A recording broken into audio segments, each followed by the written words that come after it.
Stay tantalized. Stay tantalized, Roddy. Tantalizing. Stay tantalizing. Stay tantalizing. Stay tantalizing. Stay tantalizing. Stay tantalizing. Stay tantalizing. Stay tantalizing. Stay tantalizing. Tantalizing.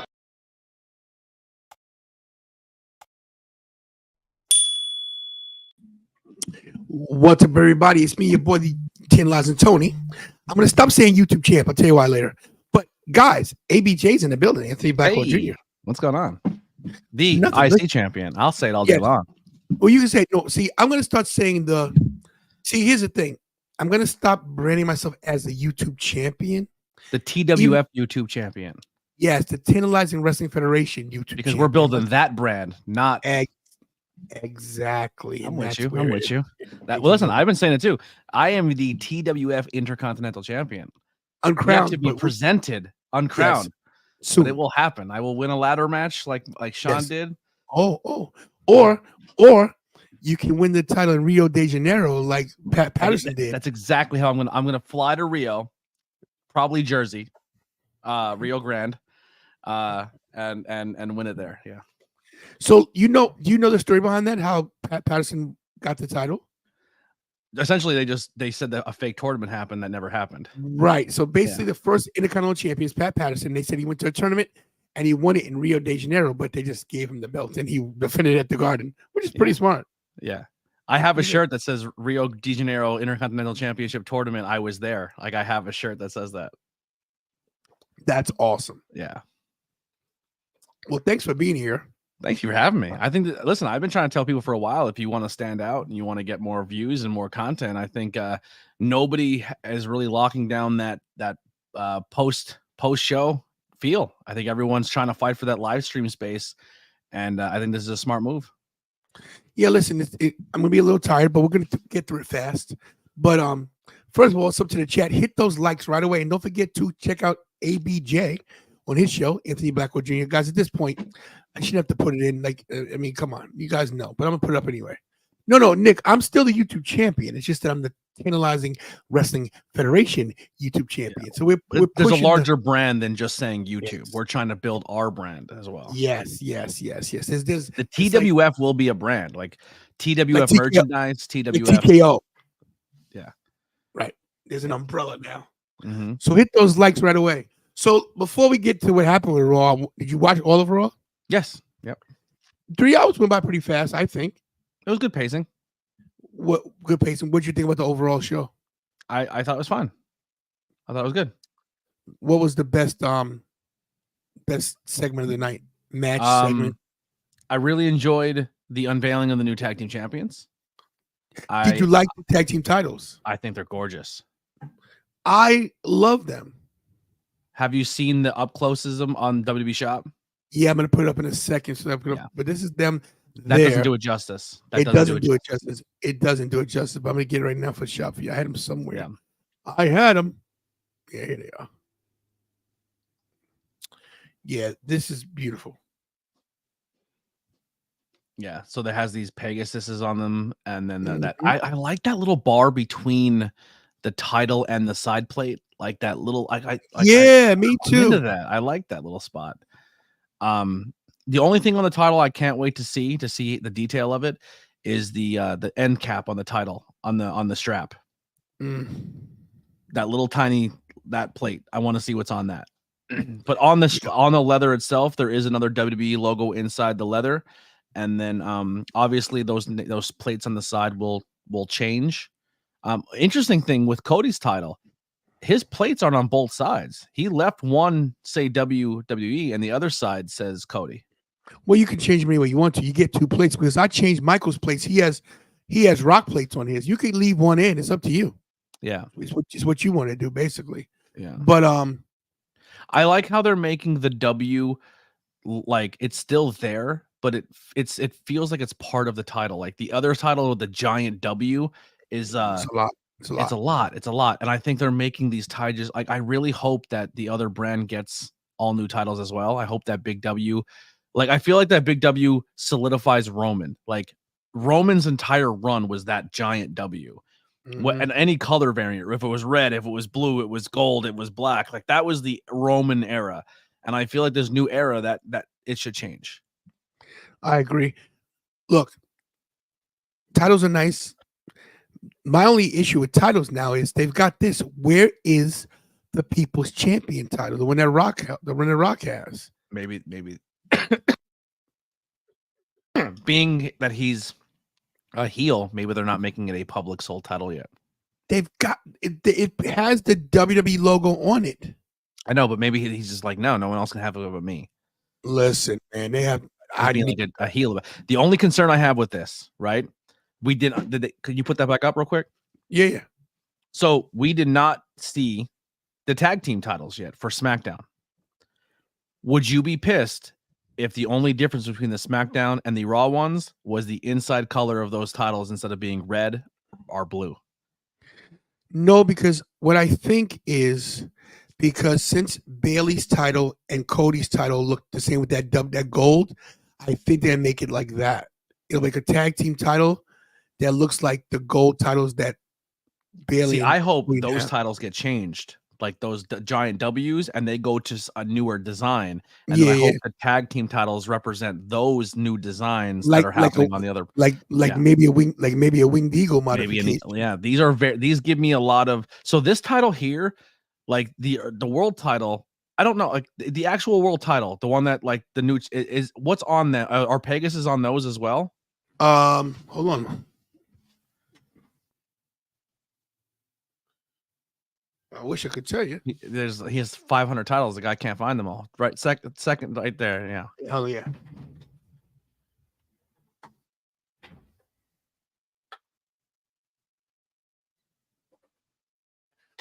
So, yeah, they are Pegasus. Yeah. Is it the same exact as a tag, except it just says World Tag Champs?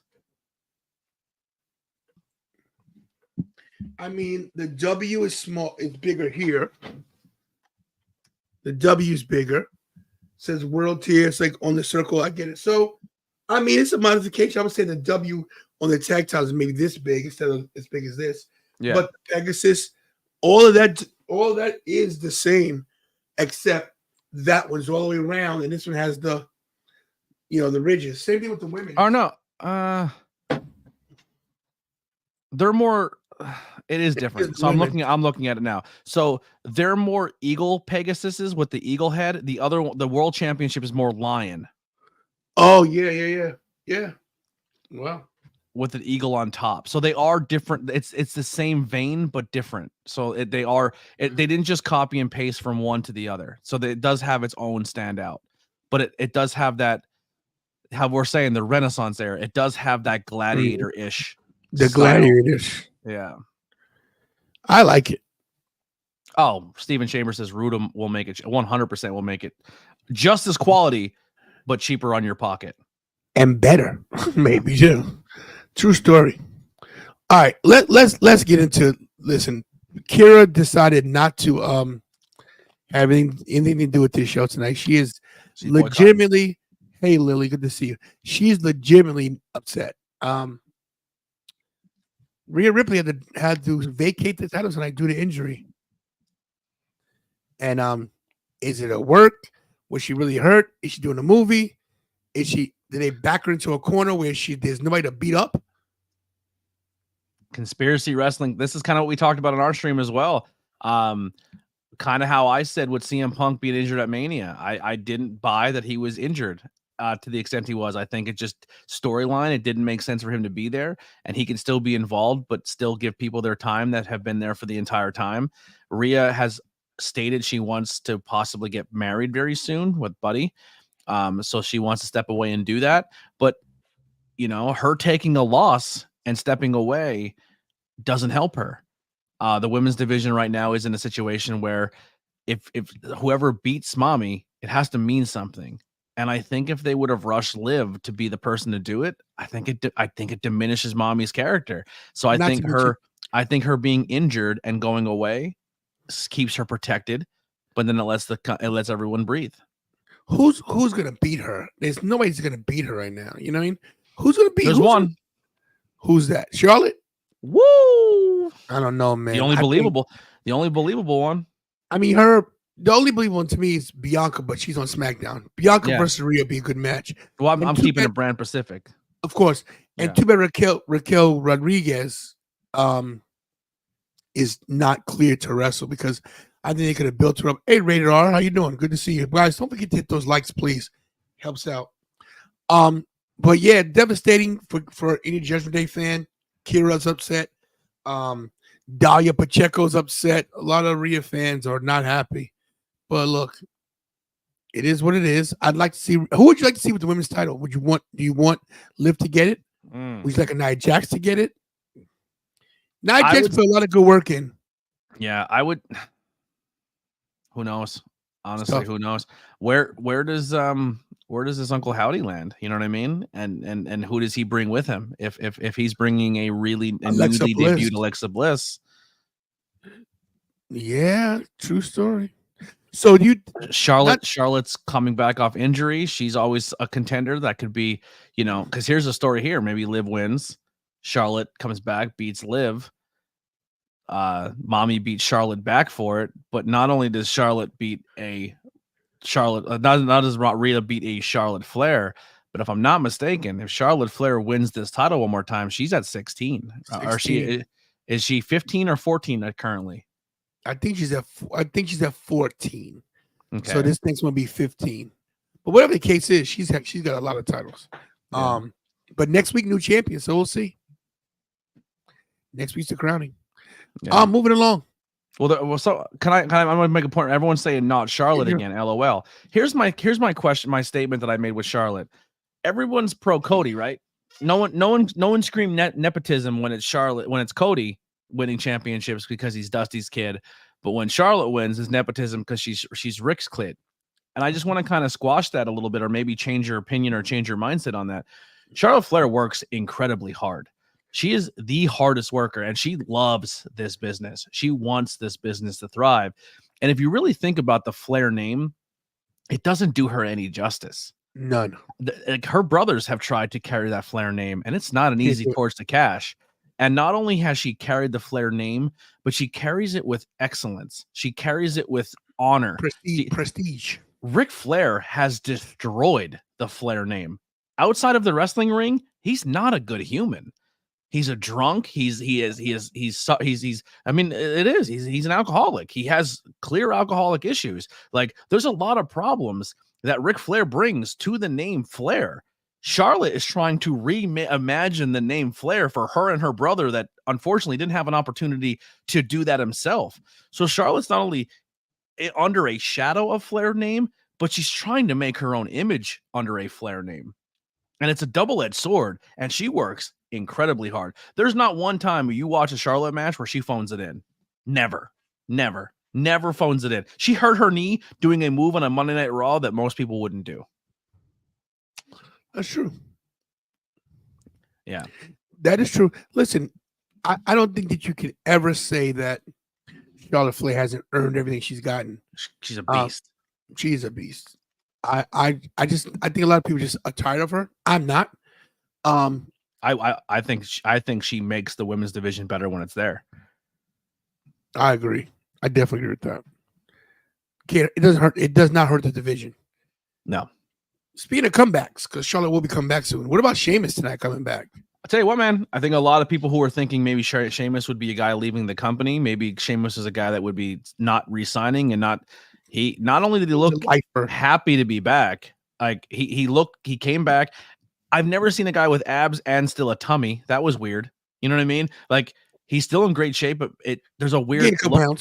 Yeah. But he also he looked happy. He looked thrilled to be in there again, which is a good sign for Sheamus. And his old music. They mixed his music. Yes. You hear it? Which I like. Yeah, he was a little on the pudgy side, but that's just because the guy's been out for so long. He's a beast in the gym. Give this guy about a month, he'll be lean again. And it's like he has abs on the top, but then like right where his waist did, he had a little bit of them. Like, listen, we're two guys who are not in shape, so we are the last ones to speak on this. But it was just when he left, he was probably in the best shape of his career, and then he went and got injured. I don't know the extent of the injury, and if it was something that did prevent him from working out as hard, but I think minus all of that, he looked insanely happy to be there, which is like I said, I think that's the biggest overall glaring sign of his future, which is really good. Agreed. And Rob, this is ABJ, Anthony Blackwell Jr. So now you know who he is. Thank you. You can follow me, Anthony Blackwell Jr. on YouTube as well.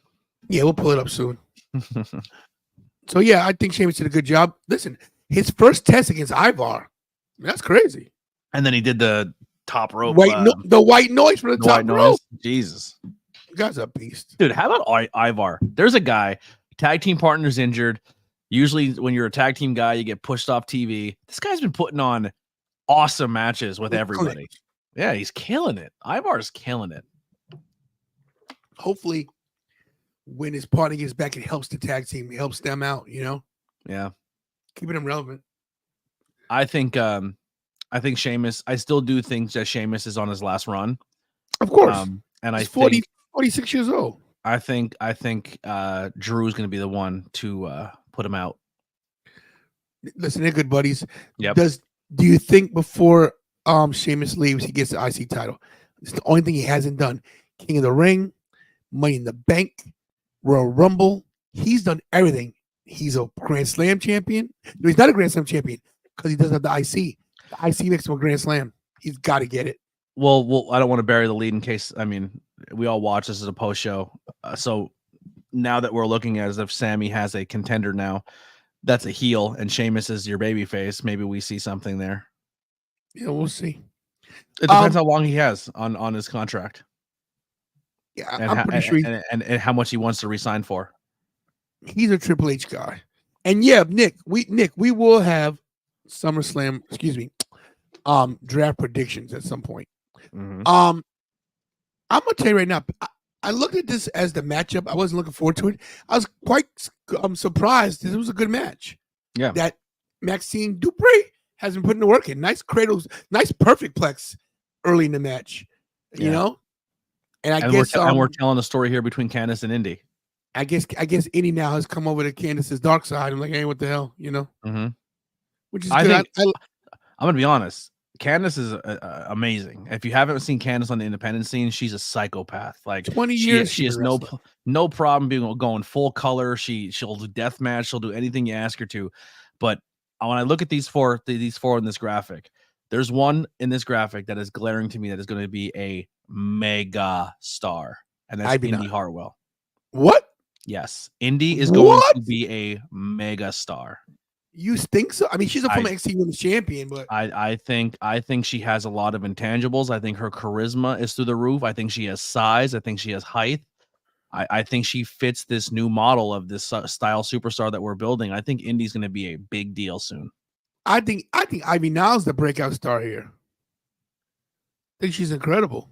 I mean, she's a little small, but I think she has everything that you need when it comes to being the strength, but I think she lacks the charisma. Well, you know, that's true. Listen, Indy does have natural charisma. I agree with that. But look, all 40 women are talented. Maxine is working hard. People are giving her a hard time, but it's not an easy business. She came in as a model, basically. Now she's wrestling, taking bumps, and she's doing a good job. There's something about her backstage that people are liking about her, that she's getting these opportunities. Listen, she's doing the right thing. I agree. All these women got to showcase tonight. And speaking of women, another good tag team match tonight. Listen, we talk about the greats of this business, and we look at these graphics, and there's clearly one who stands out above the rest. The GOAT, Chelsea Green, gets a victory here tonight. Much needed victory. Finally. God, I love her. She has everything you want to be a superstar. Like just the way she sells, the way her facial expressions. She's unbelievable. I love her to death. And listen, all four of these talent are like the women's division in Raw is stacked. Like it's just really stacked. But I'm excited to see how they keep developing Chelsea Green. Every time I see her on screen, I just love how they keep building and building and building onto her character. Listen, Casey are great as well. Tag team women specialists. And let's not forget Piper Niven, who kills it. Like, listen, she's a bigger woman, and she's very agile, moves around, and doesn't hurt anybody, believe it or not. You know, it's the women got to showcase, and I think that this is a definite sign of Triple H's era. Not to mention we get more tag team wrestling now, which is great. I'm in, and Chelsea getting the win is great. Totally agree. We went the tag team champions. It's awesome. Our- Good segment. Awesome truth. Our truth getting his WrestleMania moment. Let me tell you, I was in the building. Well, in the arena, in the stadium. We all knew they were going to split these tag titles. And I was glad that Grayson Waller and A-Town got the titles first because it just built the anticipation for our truth. Now here's a This question: guy's- did you know that they were splitting them going into the match? I did. I wasn't sold on it. I thought this would be a unification. I've been saying it for months. I've been saying it for But months. as soon as I seen the way they hung the titles up, I said, "Oh, they're splitting them." I said on my show for months that they got to split these titles. They would split them. I had one team right. I thought that DIY would get one half and they'd get the other, but that's two faces. Like they did the right thing with Grayson Waller. I think DIY is coming very, very soon. Oh yeah, they're coming definitely. I think R-Truth and Miz got their Transitional. moment. I think they're the first ones to showcase these new titles, but I think the move possibly at DIY. Backlash is DIY. Yeah. Yeah, they listen. R-Truth has never had a WrestleMania moment. They want to make sure he had it. The guy's 51 years old. He's on his way out. And Miz is one of the hardest workers in this business. Bro. But I'll tell you what, here's the exciting part. You put DIY on tag team champions. You let them do their thing. You start showcasing why they were special in NXT. You start letting the crowd feel each other, like feel what we thought about, like, because you have to think there's a lot of people who are watching this product who didn't know the NXT runs. You know what I mean? There's a section of audience who doesn't know them because they are not being responded to by the WWE universe right now, because not every one of the WWE universes watches everything outside of the WWE universe. People are very brand loyal. But DIY is one of those teams that you make a tag team, you make everyone fall in love with them, and then you do exactly what you do with these two every single time. You turn them, and then we get to see that rivalry play out on the main roster, and everyone wins. That's true. Everybody does win. Hey, listen, I don't have a graphic for this one, and forgive me for moving along quickly, guys, but I tell you, we're gonna move because this is not gonna be an hour show. Yep. But I didn't get a graphic for this because I couldn't find one. But we had the triple threat for the main event for the number one contender of the tag titles: DIY, Creed Brothers, and New Day. And how many different spots were in this match? Jeez, I couldn't keep up. I was like, wait. It was nuts. I think in-ring ability is very, very good for the Creed brothers, but they do not do it for me. I hate their gear. Yeah, I'm sick of looking at their beans. Too much bean going on, mother. Put something on underneath that jock strap. Put something, like, you're showing too much, brother. They look like independent wrestlers. They have like cheap independent wrestling singlets, like, you know what I'm saying? I don't know. I'm not into it. Like Chad Gable was a singlet, but I'm not looking at his whole meat and potatoes the entire time. You know what I'm saying? Come on, Creed brothers. What are you doing? They look like the Bing Bong brothers. You know what I'm saying? The Bing Bong brothers. I like it. Bing Bong. They're very good in the ring, but Jesus Christmas. Or as Mikey would say, the Ding Ding brothers. Yeah, they're Ding Ding brothers. All right. They're definitely Ding Ding brothers. This is Anthony Blackwell's channel, guys, right here. In case Appreciate you guys. Thank you so much. Just hit 1K. Just hit the mountain of the first 100 subscribers after the 1K. So any love and support would be amazing. I do wrestling content. I also do like pop culture and video games and stuff like that. There's a lot going on over there. And I interview a lot of independent wrestlers. We will be playing video games soon. Me and you. Yeah. I just have, bro. What a crazy. It's busy. We both had our own WrestleMania moments. You know. Yeah, I like that. Yeah. I was gonna say something I totally forgot now. Oh my god. Video games busy. I forgot what it was. Appreciate you, Rated R.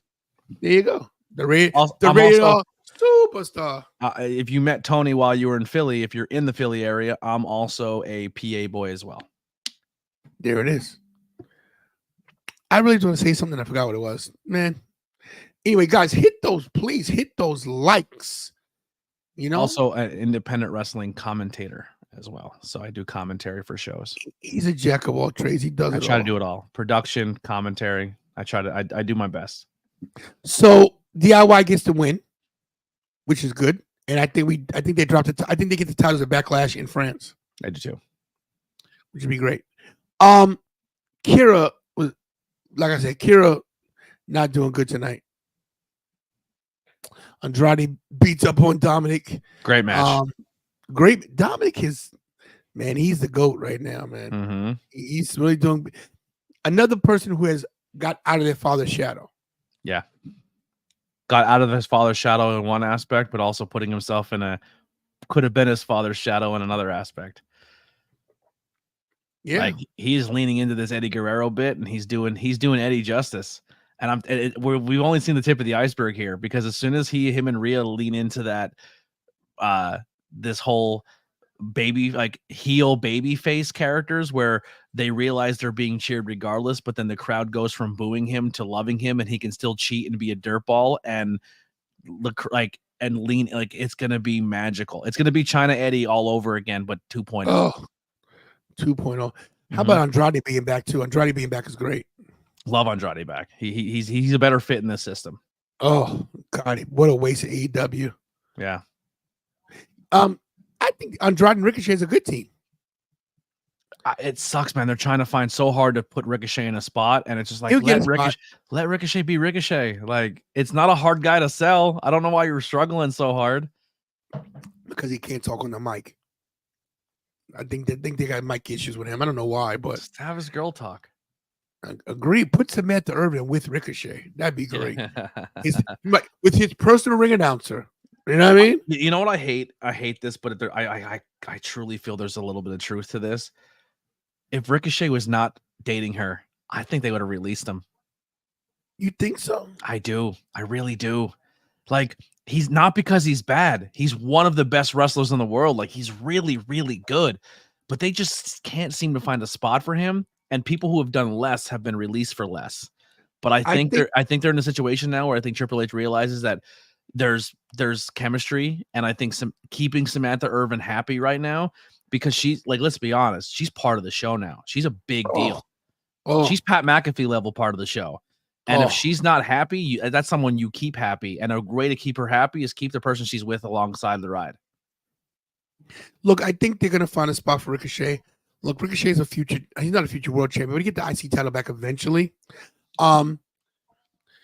I don't know why they can't find something for this guy. The guy is great. Like, he's had bangers with Ospreay. Have you seen him versus Ospreay? Yeah. I've been watching Ricochet since Chikara, when he wasn't even called Ricochet. He was called Helico. And I've been watching him since Prince Puma. And you know what I mean? Me too. Yeah.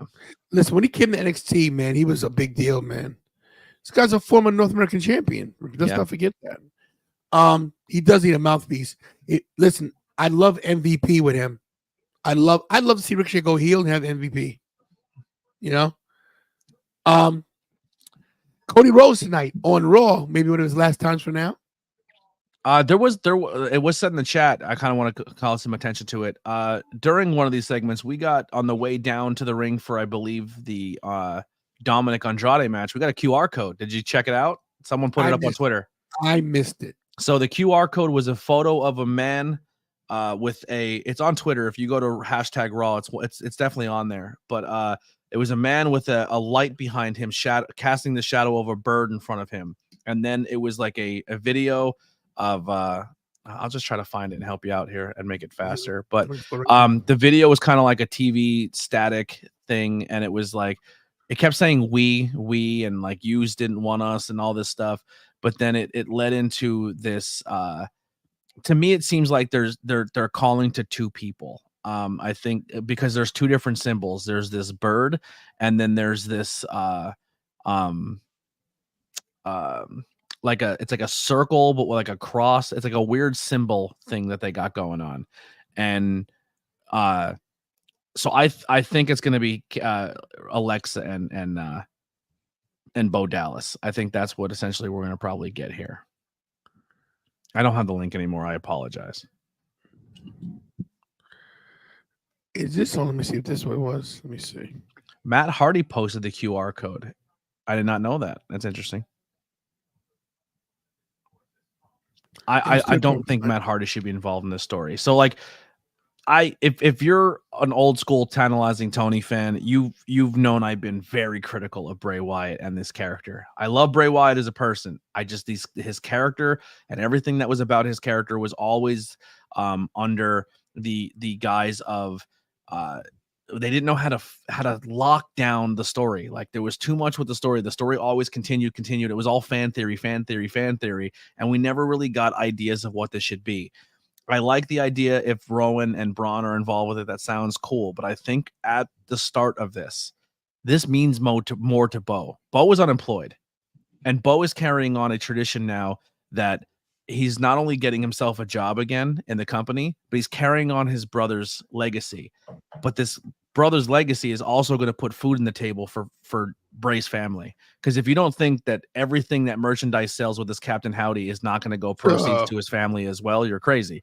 So Bo's not just working for his own family, for his own, his legit family, but he's working for his brother's family. He's helping his brother's kids live a life under a WWE contract by keeping this character alive. And I think it should just start with him to grow this. And then if it carries on to other people, great. But I think if you throw too much right at the beginning and try to bring in 5 people at once for this stable, I think it's going to be too convoluted. I think let it work itself in. Maybe him and Alexa, keep it simple. Don't try to throw 15 people in it. And I think adding a Matt Hardy would do it absolute disservice to the legacy of Bray Wyatt, putting Matt Hardy there. I think Matt Hardy needs to just call it a day. It's time to hang it up. Listen, I can't find the actual thing, but we'll see. We'll see him sooner or later. Cody Rhodes, champion. The throne's Roman. Gets a little moment in the sun on Raw, just ratings wise, boost some ratings, I guess. This seemed very. Cody came out to essentially tell the Raw crowd, "See you later. Thank you. Here's the guys you should be excited for. You're Seth Rollins. You're essentially putting over the baby faces on the roster and even the heels." So saying like, this has been a great run for me on Raw, but now I'm going to go over to the other brand. I'll still pop in every now and then, but as of right now, it was essentially saying goodbye without saying goodbye until the draft. And then until we eat again, I think it was kind of cool. Until we eat again, yes. Yeah, it was cool. Listen, Judgment Day, 0 for 3 tonight. Over 3. Oh, Kira is not happy. Interesting development with Judgment Day tier 2. So we get the match. There's a little bit of them jumping Jey here. And Damien's not happy about them stomping him out. I like it. He kind of wants to stand on his own, and he doesn't need you guys to jump him in. Jey fights for his life, runs through the crowd, gets out, and this is where I think WWE is going to stand amongst the rest of the wrestling world. They are thinking of different things outside the box when it comes to production. We've been getting these camera angles of Liv Morgan hits Rhea Ripley, and they're in the hallway, and they just turn the hallway, go down a corridor, they come through the crowd. So Jimmy runs out the crowd. Now you build the anticipate. I'm getting chills thinking about it because we talked about in the show. One of the people on my stream was not happy with it, did not like it. And to me, it was genius. As someone who does production and has been done filming with stuff like this with wrestling, I think the way they're looking at it is so genius. But you get the crowd invested, right? So anytime it enters the barricade, you change the energy and the atmosphere of the arena. So he jumps the barricade, everyone pops, everyone wants to be there. And another cool tip with this, back in the day, security wouldn't let you get anywhere near anybody when they jump that barrier. They're letting the crowd interact pretty close. They're essentially saying, until you cross a line, we won't touch you. Get near the fans, get near them, and do what you got to do. They're letting that energy grow. And then Jimmy fights through, goes up the rampway, goes through the crowd, does a pushes one guy. Yeah, meets Sammy in this outside, and Sammy does this is my arena. This is my first time ever seeing a show was right here, and I'm gonna come into it, and gives this impactful speech to the front door, and then the camera just turns with him and follows him. So now everybody in the arena. So real quick, I'm gonna kind of take a segue here. When you're there live, there's a lot of cuts, and every time there's a cut where they go backstage or they cut to commentary, when you're in the arena, the energy leaves. Like after a match ends, there's like that almost that dead air, and then everyone's quiet, and they play music, or they dim the lights, or you go to the Titantron, or it's like awkward energy where the commentary is doing something, but you have no idea what's happening. But these camera cuts are a way to show you something in the arena, but then keep the energy alive in the building. And then when the building's energy is up, it translates to the television. So now your energy from your crowd goes, Sammy's coming through the crowd. And you immediately know that. So now everybody in the crowd is already hyped. And then you get this visual of Sami Zayn going through a crowd with no security and everyone surrounding him, and he has that Beatles moment. And I think from a production standpoint, but an energy standpoint in that crowd, it was done fantastically. And I think not doing those cuts to commentary, not doing those cuts to a backstage segment where everyone has to be like, I just think the way they're thinking outside the box productivity wise is setting WWE apart.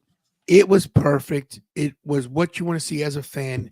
Fan interaction is the best. You guys know, if you ever seen me at any kind of convention, I'm not the guy running to get interviews with wrestlers. I'm the guy talking to the fans. Don't get me wrong, I like to get interviews with the wrestlers too, but I'm a fan guy because I'm a fan. Yep. And them allowing the layman to get close to a superstar, that's something you never forget. Now the downside of that is, you got idiots that want to always get up and you get in his face. But if you saw what Jey did, Jey pushed that one guy like get out of the way. They defend themselves. I think these camera shots are great. I just hope it doesn't go to the point where a dumb fan ruins it for people like me who just want to get like a good selfie or maybe put something on TikTok.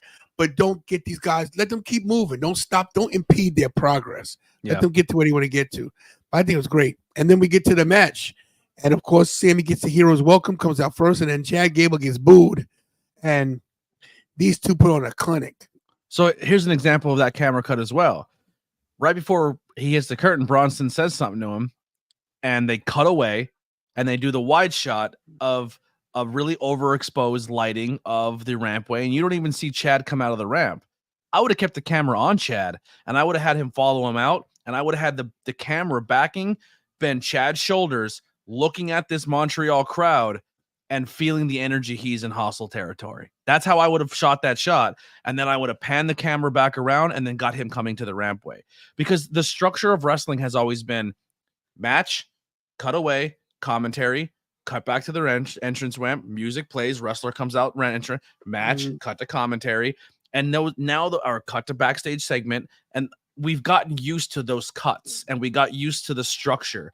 But now they make you think differently when a camera follows a guy through Gorilla or follow, you know what I mean? Like, what's going on? Yeah. I would have liked it. Listen, and you're right about that. I just thought about that. It's pretty good. But look, Kevin Dunn being gone, great for WWE, great for production. Yeah. They Kevin Dunn was very generic, never did anything outside the box. And like you said, these guys outside the box doing crazy stuff. It's different, it gives you a different feel. Wrestling. I was listening to Vince Russo today on one of his podcasts. Wrestling has changed now. It's a different business. With TKO buying WWE, it's different. And AEW better step their game up, man, or they're gonna be left in the dust, man. They're in trouble. Here's the deal. Regardless of anything, no matter what AEW does at this point, the tribalism is at a fever pitch. And even if AEW goes out and puts on a really, really, really good product, it won't matter. You are essentially going up against when the media is on your side, you can't lose. And TKO is a media industry. No matter what they do, they are part of a machine that you are never going to topple them. Like AEW is not going to get ESPN access. AEW is not going to get the same light shed on it as WWE is. It's just never going to be that way. And they should be the alternative. The problem is that Tony Khan, not to get off topic, but is shooting to be competition. Yeah. You can't compete. It's like Ali versus Sugar Ray Leonard. Ali, one of the greatest. Sugar Ray Leonard, maybe the greatest middleweight of all time. Yeah, arguably. He's not going to beat Muhammad Ali. It's Dr. Pibb trying to get more soda sales than Dr. Pepper. Right. You know what I'm saying? Like one's very, name brand, like the name. When people think professional wrestling, think WWE. And now that's under this media conglomerate of TKO, it's only gonna get bigger. But the problem with AEW is you had Adam Copeland go out and cut a promo saying, guys, it's Mania weekend. Regardless of what you think, tribalism, this is a great time for wrestling. We should all enjoy professional wrestling. And for Adam Copeland to go out there and kind of like put a stake in the fire of being like, let's just enjoy this business and it doesn't matter what brand you're under.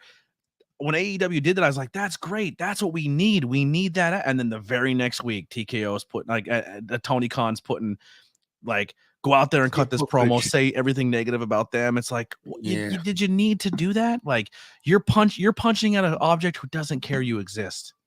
Just put on your product. You have a great roster. Just put on your product. You know who has a good analogy on that? Loki. Does a boot have a quarrel with an ant? Yeah. You know? Yeah. But and the machine that TKO is, that WWE's under, you're never gonna get that. You're never gonna topple that. Never. Ever. It's not gonna change. But yeah, so this get this match very, very good. I will say though, I don't like the ending. You like the turn? I don't like the turn because I think it was too predictable, and I think we all seen it a mile away. He did. Changed his gear. He put the black gear on. You know what I mean? Like everything about it was too much. And here's where I'll say this is where they could have showcased something different, and they could have showed you something different when it comes to the new era of this company. Sami Zayn is a guy, whether he's a babyface or a heel, he knows how to invoke emotion from the audience. He knows how to make you feel, how to make you sympathize, how to make you think differently as a professional wrestling fan. And I think Chad Gable is also that guy. Chad Gable can invoke feeling. Like there's one thing to go out and wrestle a match, but it's another thing to make a crowd feel what you're doing in the ring. And I think these are two prime examples of talent who can get this done. And I think if you would have had Sami Zayn give that passing of the torch of a Chad Gable of like, not only did you make this my hometown crowd love you, like I think they could have done that. And I think they're both talented enough they could have accomplished that. And essentially, it was just so writing on the wall that this was going to be a heel turn that I think it was kind of like, meh. It kind of deflated a little bit. Yeah, I don't know why they did it. Because to me, now Alpha Academy is now compromised, which was it's a great faction, entertaining faction. So I don't know what you do here with Chad, with the whole Otis thing. You know, like what happens to them now? You know, which I like Alpha Academy together. Yeah. So do I. And there was no need to turn him. I mean, what's the point after he's not going to beat Sammy? He's not.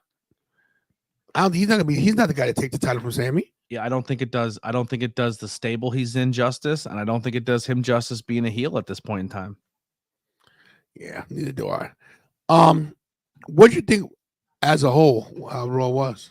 I thought it was a good show. I thought, like I said, the production's making me stay into it. So even like if the wrestling's not the greatest, the camera work is making me like that side of wrestling alone right now for WWE is super pumping for like, as someone who likes that kind of stuff, like that cinematic feel that they're giving to it. I really like it. I like that stuff makes me pop more than a wrestling move sometimes. Like, oh, the way they went from a backstage segment to the arena again. Like I love that stuff. And that's making me want to tune in more to Raw and SmackDown. Before, man, I did watch alongs and I was like, do another watch along for 3 hours. But like they're putting stuff on the screen that is entertaining me. Like as a smarter fan, I can see the writing on the wall for most of these matches. Like watching the match structure, I go, oh, this is probably where we're gonna like. Once you learn how the magic trick is done, yeah, on our standpoint, it's hard to capture that love again, or capture that like shock or sense of shock. But there's other aspects of wrestling that WWE is catering to, like someone like me with, where it's putting together good stories, putting together good production. It's doing fun things. It's making it fun to watch. I try to be, I'm glad you're on because you have more of the technical aspect of what goes on. And I purposely don't delve into that because I don't want to jade my view on what's going on, the wrestling in the ring and the stories, because I don't, listen, production is great. Don't get me wrong. I think they're doing great things, but I don't want to overanalyze. Not saying you would do, but I'm saying I would. So I just try to. I do, and it ruins it for me sometimes. That's why I try to stay like more of a just casual fan, like just loves wrestling, instead of like breaking down every little thing because we'll be here all night. But that's why I try to stay away from dirt sheets. I 100% stay away from the dirt sheets. I don't look at that stuff anymore, only because like I wouldn't want to ruin a movie for myself. So why would I want to ruin wrestling? Like I try to stay off Twitter and all that. Like when I post my stuff and then I get out of Dodge because I don't want to hear that this person might go get married or go do this or they're breaking up. Like, cause then my brain's like, all right, well, like if I was backstage, this is how it probably went. You know what I mean? Like it's, I don't know, man. I had a really good conversation, kind of off topic here, but I was at a party yesterday and I got to pick the ear of a WWE Hall of Famer for like an hour and a half. And it was amazing, Tony. When I say amazing, bro, there's knowledge and history that this man told me that like is you can't like it was WWE Hall of Famer Johnny Rodz. I was at a private birthday party where Johnny Rodz showed up. And I just got to sit and talk to Johnny Rodz about Piper and Hogan and like his old WWF days and Coliseum wrestling days. And like, just like him as a guy who's like, of course, Papa, I'd love to be the guy who goes out and wins a title, but I'm the guy who has to put over the champion. Is and he just still hearing, talking? oh, bro, he's 82 years old and he's mentally.